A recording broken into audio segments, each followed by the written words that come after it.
¿Alguna vez te has dado cuenta de que ya no vives plenamente, sino que te observas constantemente a través de los ojos de los demás? A veces es solo una sensación muy sutil. Piensas cuidadosamente antes de hablar.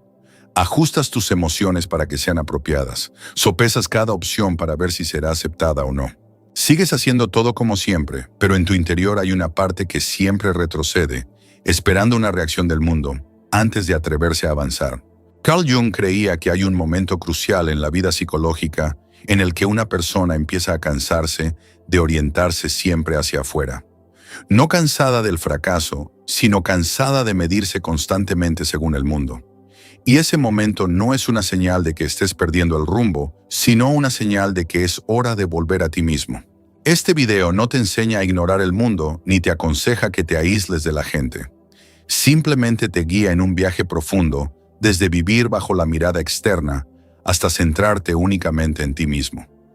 Si sientes que este título toca algo muy familiar en tu interior, puede que no sea casualidad. Quizás estés listo para una forma de vida diferente, una en la que ya no necesites la validación del mundo para saber que estás en el camino correcto. Quédate hasta el final, porque es muy posible que lo que buscas afuera sea precisamente lo que ha estado esperando en tu interior todo este tiempo. Primero, vivir según la mirada externa, el origen de la alienación. Hay una etapa muy común en la vida humana. Sin embargo, pocas personas se dan cuenta de lo peligrosa que puede ser. Es el momento en que empiezas a sentir que tu valía sube y baja según los ojos de los demás. Un cumplido te alegra el día entero. El silencio te inquieta y te pone nervioso. Una sola mirada hostil basta para hacerte dudar de todo tu camino. En apariencia, la vida sigue su curso normal. Trabajas, te comunicas, intentas cumplir con tus responsabilidades, pero en tu interior algo muy sutil se está desvaneciendo. Tu centro interior ya no reside dentro de ti.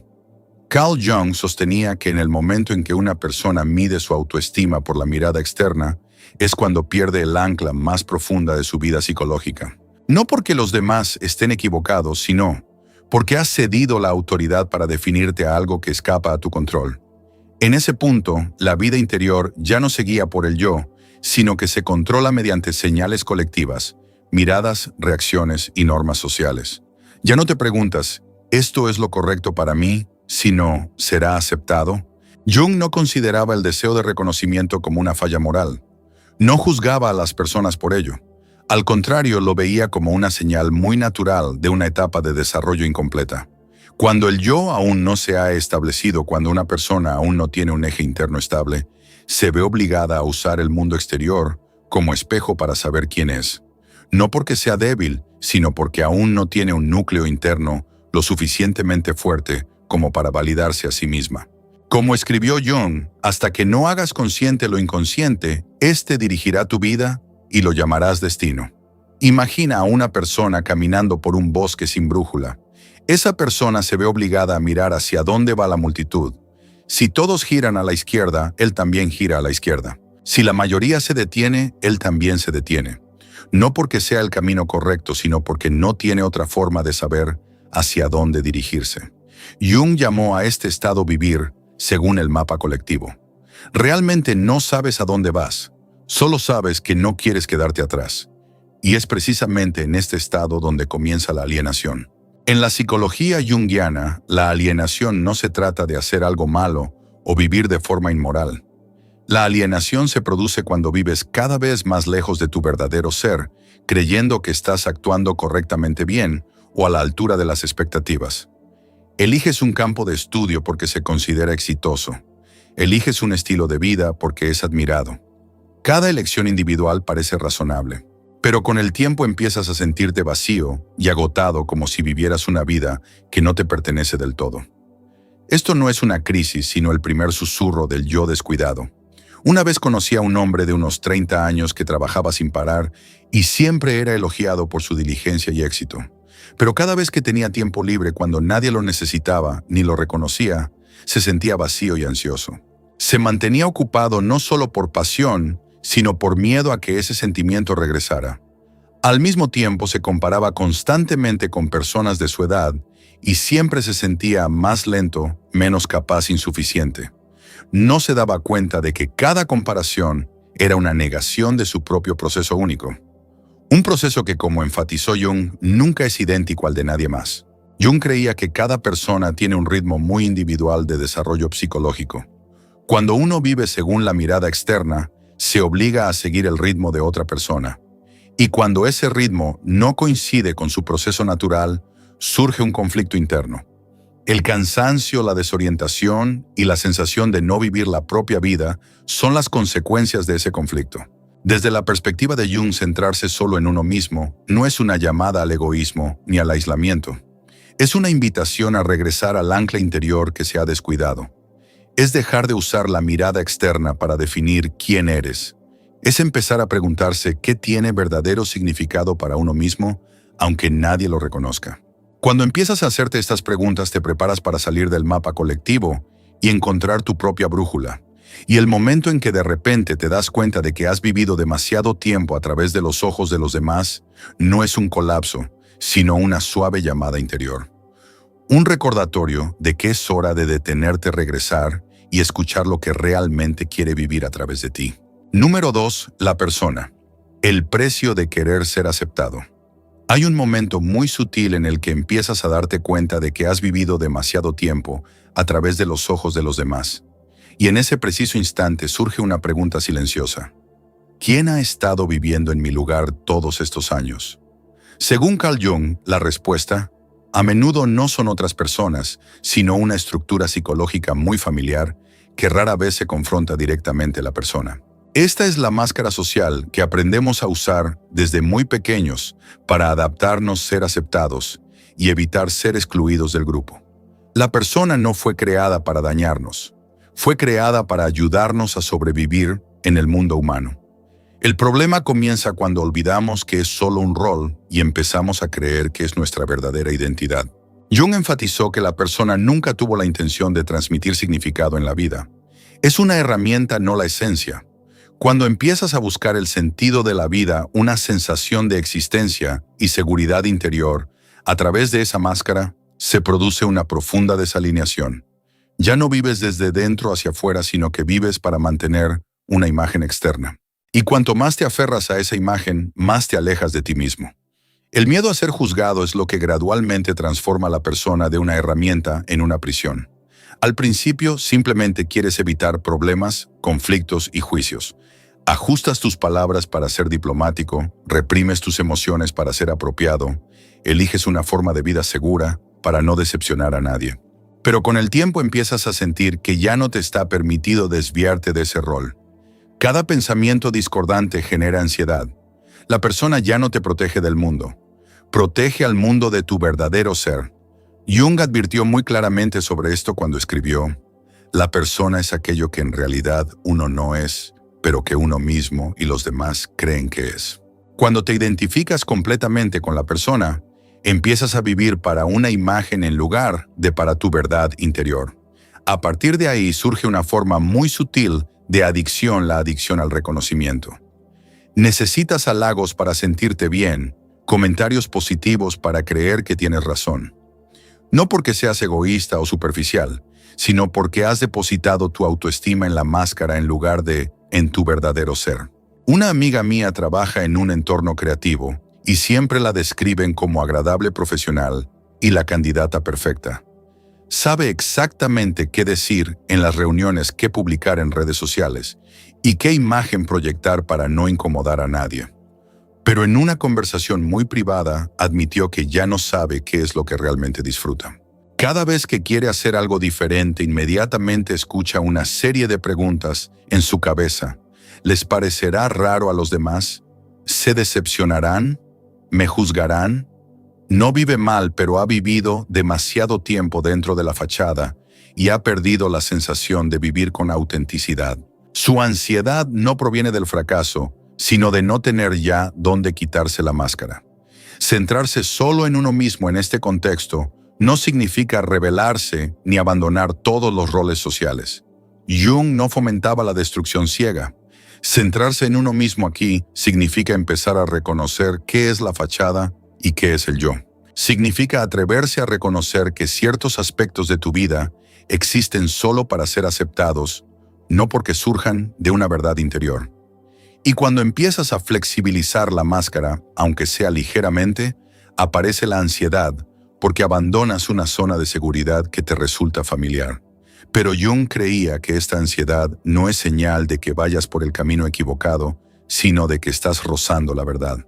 Cada vez que no actúas a la perfección o no logras mantener la imagen anterior, te sientes incómodo. Pero junto a esa inquietud comienza a formarse otra sensación más ligera, más real, más viva. No necesitas deshacerte de la máscara de golpe. Lo que Jung sugería no era destruir todos los roles sociales, sino dejar de permitir que la máscara gobernara tu vida interior. Cuando empiezas a centrarte en ti mismo, aprendes a escuchar tu respuesta interior antes de considerar las reacciones de los demás, a permitirte no ser reconocido en pequeños momentos para preservar tu honestidad interior. Y a partir de ese gradual desapego del mundo exterior comienza a producirse un reequilibrio silencioso pero profundo. Si al ver esto te das cuenta de repente de que has vivido correctamente, pero no de verdad, puede que no sea una coincidencia. Deja un comentario compartiendo tu historia. No tiene que ser perfecta ni estar completamente explicada, solo un fragmento de verdad que has llevado contigo durante mucho tiempo. A veces atreverse a escribirla es el primer momento en que la personalidad empieza a desvanecerse. En tercer lugar, la comparación como forma de negar tu camino individual. Cuando empiezas a relajar la personalidad y dejas de vivir únicamente para ser aceptado, surge inmediatamente un viejo reflejo: miras a los demás. Observa si los demás avanzan más rápido o más lento, qué han logrado, en qué punto del camino de la vida se encuentran. Y muy a menudo caes en la comparación sin darte cuenta. Según Carl Jung, ese es precisamente el momento en que una persona niega silenciosamente su propio camino individual para entrar en una carrera que nunca fue para ella. Jung afirmaba que no hay dos procesos de desarrollo psicológico iguales. Cada persona lleva consigo una estructura inconsciente y un ritmo de maduración únicos. Sin embargo, la sociedad no funciona con esa lógica. Crea líneas de tiempo compartidas. A cierta edad se supone que debes ser exitoso. A cierta edad se supone que debes ser estable. A cierta edad se supone que debes haber llegado a la cima. Cuando mides tu vida por esos hitos, dejas de escuchar tu proceso interno y comienzas a forzarte a seguir un calendario colectivo. Jung no llamó a esto motivación, sino desorientación. Compararse con los demás desde una perspectiva junguiana no es simplemente celos o inseguridad. Es un acto psicológico mucho más profundo. Estás negando tu propio proceso de individuación.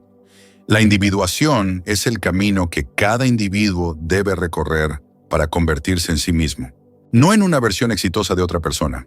Pero cada vez que miras a los demás y concluyes: soy más lento, estoy atrás, no soy suficiente, estás declarando inconscientemente que tu propio camino es inválido simplemente porque no se parece al de otra persona. Esta es una forma muy sutil de autotraición. Imagina a alguien corriendo en una carrera multitudinaria. Al principio solo quería llegar a su propio destino, pero al oír pasos a su alrededor, acelera el paso, cambia de dirección e incluso se desvía de su ruta original para no quedarse atrás. Finalmente se desploma agotado en un lugar que no es su destino. La comparación funciona igual. Cuando vives inmerso en una carrera, gastas energía en velocidad cuando lo que más necesitas es dirección. En una sesión de terapia junguiana, un hombre compartió que durante muchos años se sintió rezagado con respecto a sus amigos. Ellos tenían estatus, riqueza y familias estables, mientras que él cambiaba constantemente de rumbo, trabajo y objetivos. Cada reencuentro le dejaba con la sensación de haber fracasado, como si hubiera perdido algo esencial. Pero durante un periodo de crisis en el que se vio obligado a detenerse, se dio cuenta de que nunca había estado perdido. Simplemente había estado recorriendo un camino diferente. Más lento en términos sociales, pero más profundo en términos internos. Cuando dejó de compararse y empezó a centrarse en lo que realmente le importaba, la pesadez, se fue disipando gradualmente, no porque los alcanzara, sino porque recuperó su propio ritmo. Jung escribió una vez: el mayor privilegio de la vida es llegar a ser quien realmente eres, pero no puedes ser tú mismo si constantemente te comparas con la vida de los demás. La comparación te sitúa en una línea de tiempo que no te pertenece. Te lleva a juzgar erróneamente fases necesarias de tu propia vida, como bajar el ritmo, perderte o incluso fracasar. Fases que para Jung suelen ser esenciales para el crecimiento interior. En la mitología griega, Aquiles es el guerrero más grande, pero solo es invencible cuando sigue su propio destino. Cuando busca demostrar su valía a través de las definiciones de gloria y fama de otros, se sale de la protección del destino y cae en su único punto vulnerable. Desde una perspectiva junguiana, esta es la imagen de una persona que abandona su camino individual para perseguir una imagen colectiva de éxito. Y el precio siempre es alto.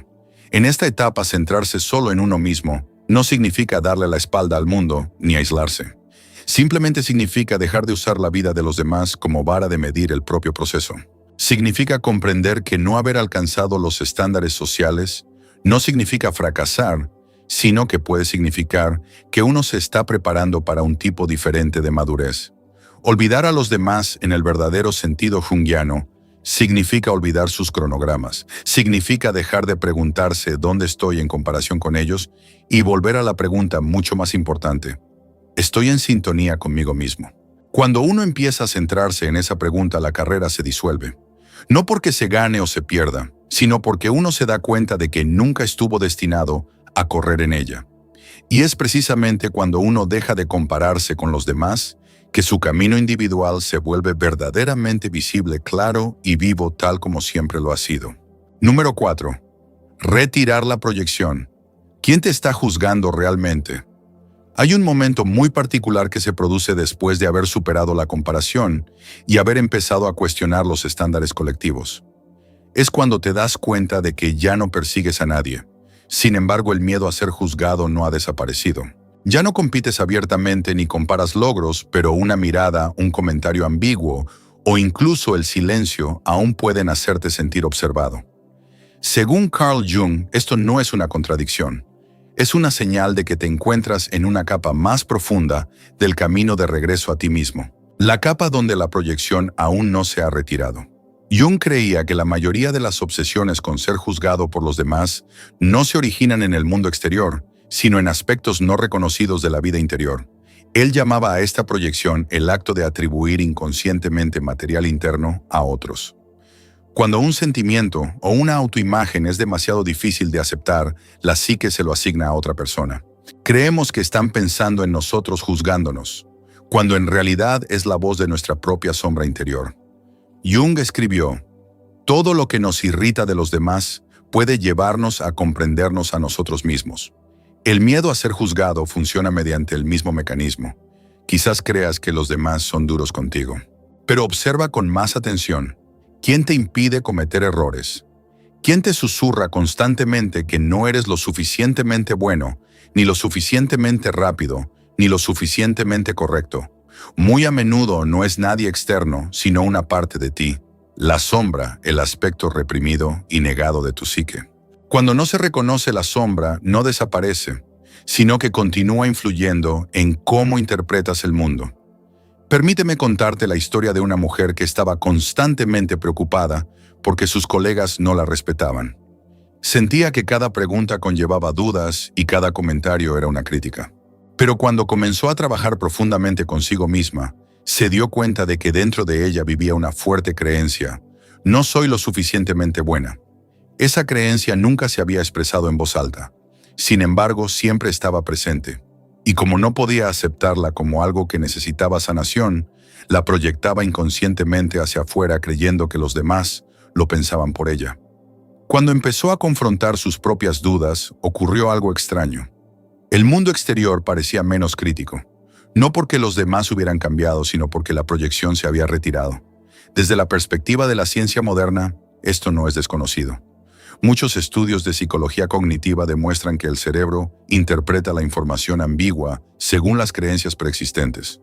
Si uno tiene el esquema mental de «me juzgan fácilmente», se vuelve hipersensible a las miradas, los tonos o las señales poco claras, y el cerebro automáticamente rellena los huecos con interpretaciones negativas.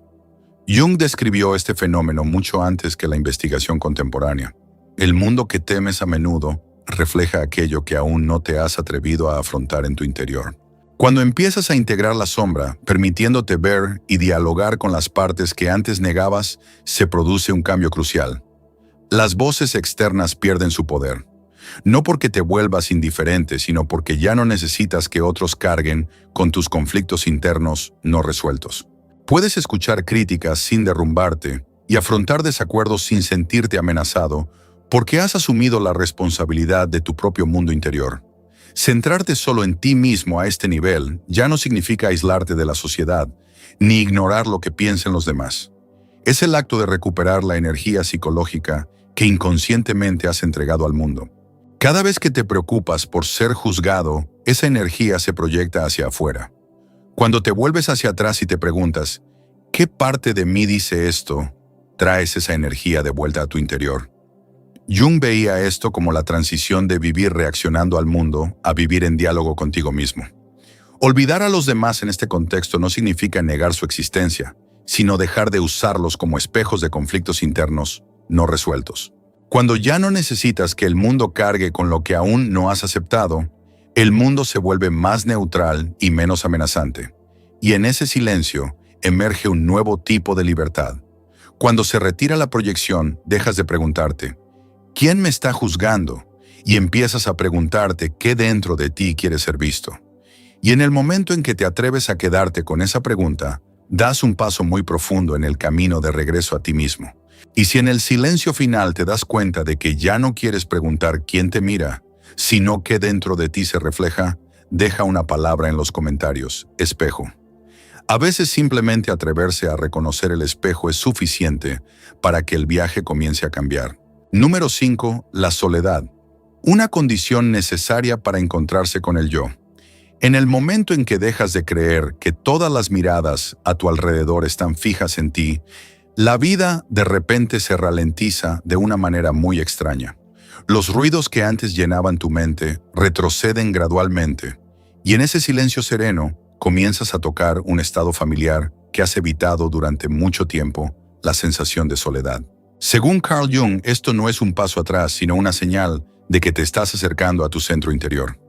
Jung veía la soledad de una manera completamente diferente al miedo humano común. Para él, la soledad no significa abandono, carencia o fracaso social. La soledad es un espacio sagrado donde el alma finalmente puede hablar sin ser ahogada. Una vez escribió: la soledad no proviene de no tener gente a tu alrededor, sino de ser incapaz de comunicar aquello que te parece importante. Cuando has vivido demasiado tiempo bajo la mirada de los demás, rara vez escuchas realmente lo que es importante para ti. Por lo tanto, alejarse de la multitud no es una evasión, sino una condición necesaria para que aflore la verdad interior. Cuando reaccionas constantemente a las opiniones, expectativas y emociones de los demás, el yo no tiene espacio para organizar su vida. Puedes funcionar con mucha eficiencia e integrarte bien, pero en tu interior permanece un espacio de quietud que nunca ha sido tocado. Y precisamente por el miedo a ese espacio de quietud, las personas a menudo se aferran al ajetreo y a la interacción constante como una forma de evitarlo. Imagina la soledad como un lago al amanecer. Cuando sopla el viento, la superficie se ondula constantemente, reflejando imágenes distorsionadas y borrosas. Solo cuando el viento amaina, la superficie se calma y la imagen que hay debajo comienza a aparecer. La vida psicológica es igual. Cuando estás siempre rodeado por las voces de los demás, solo ves reflejos fugaces. Pero cuando te atreves a estar solo sin reaccionar, comienzan a aflorar capas más profundas de ti mismo. El silencio no crea la verdadera voz, solo permite que esa voz se escuche. Un ejemplo típico es el viaje de Steve Jobs durante el periodo en que dejó Apple en la década de 1980. Al ser expulsado de la misma compañía que fundó Jobs, entró en una fase que externamente parecía un fracaso, pero internamente era un profundo retiro. Disminuyó el ritmo, viajó a la India, practicó la meditación y reflexionó sobre lo que realmente le importaba más allá de la fama y el reconocimiento. Fue durante este periodo de soledad que muchas ideas fundamentales sobre diseño, simplicidad e intuición tomaron forma. Cuando Jobs regresó a Apple, ya no perseguía tendencias ni la ruidosa competencia, sino que trabajaba desde un centro interior más claro. Desde una perspectiva junguiana, este es un ejemplo clásico de cómo la soledad se convierte en el espacio donde el yo se reestructura. Lo que asusta a muchas personas de la soledad no es estar solos en sí, sino lo que saldrá a la luz cuando no haya nadie que los distraiga. En silencio comienzan a aflorar las preguntas evitadas. Los verdaderos deseos, la tristeza no nombrada y los conflictos internos antes ocultos por la vida social empiezan a reclamar atención. Jung consideraba esto necesario porque solo cuando uno se atreve a permanecer con estos sentimientos, se tiene la oportunidad de integrarlos en lugar de seguir proyectándolos hacia afuera. Centrarse solo en uno mismo no significa cortar relaciones ni negar el mundo, sino retirar temporalmente la atención de los demás para restablecer el orden interior. No necesitas desaparecer de la sociedad, pero sí necesitas periodos de silencio lo suficientemente profundos como para que ya no te veas arrastrado por las comparaciones o los juicios. Cuando estás a solas sin intentar llenar el tiempo, le das a tu ser la oportunidad de reorganizar tu vida. Olvidarse de los demás en este caso no significa ser antisocial. Al contrario, es la única manera de volver al centro. Cuando ya no necesitas que otros te validen o sirvan de telón de fondo para tu identidad, empiezas a desenvolverte con mayor firmeza en la interacción. No te aferras, no reaccionas de forma exagerada, ni te pierdes en las relaciones. La verdadera soledad no te aleja de las personas. Te permite estar más plenamente presente cuando regresas con ellas. Cuando puedes estar en silencio sin pánico, cuando puedes estar a solas sin sentir que te falta algo, es señal de que tu ser ha empezado a ocupar su lugar en tu vida. Y desde esa base interior, regresas al mundo no para buscar, sino para vivir. No para ser visto, sino para estar presente. No para perseguir a nadie, sino para caminar en sintonía con tu ritmo más profundo. Número 6. Del ego extrovertido a una vida interior disciplinada. Según Carl Jung, este es el punto de inflexión crucial en el que una persona deja de ser arrastrada hacia el exterior por el mundo y por primera vez comienza a construir una vida interior disciplinada. No se trata de la disciplina de la fuerza, el logro o la demostración, sino de una disciplina nacida de una necesidad interior muy profunda, lo que Jung denominó necesidad interior. Jung nunca fomentó la acción ciega ni el hacer frenéticamente para sentirse valioso. Distinguía claramente entre la acción impulsada por el ego extrovertido y la acción arraigada en el núcleo interior. Cuando el ego extrovertido lidera a las personas, actúan para ser vistas reconocidas y comparadas favorablemente.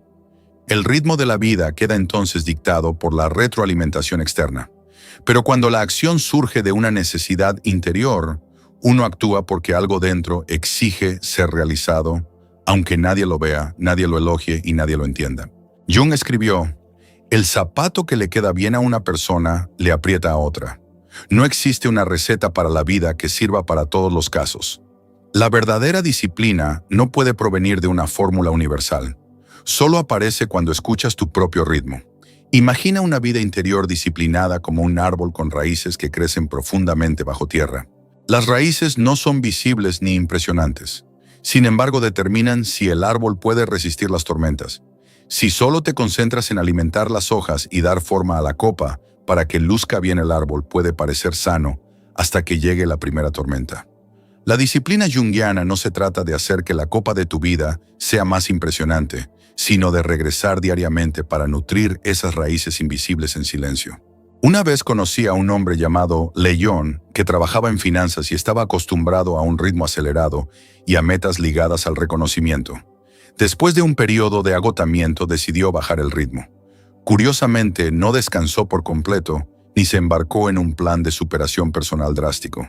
Simplemente comenzó a levantarse un poco más temprano cada mañana para leer, escribir algunas líneas de reflexión y concentrarse en la tarea más importante del día sin decírselo a nadie. Nadie lo elogió, nadie lo supo, pero León notó que estaba más tranquilo, más claro en sus decisiones y menos influenciado por la presión externa.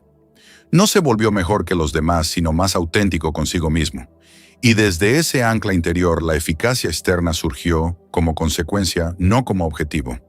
Desde la perspectiva de la ciencia moderna, esto también tiene una base clara. Numerosos estudios sobre la autorregulación demuestran que la motivación intrínseca es mucho más sostenible que la extrínseca. Cuando la acción está impulsada por recompensas, vigilancia o evaluación, el cerebro se fatiga rápidamente y requiere mayores niveles de estimulación.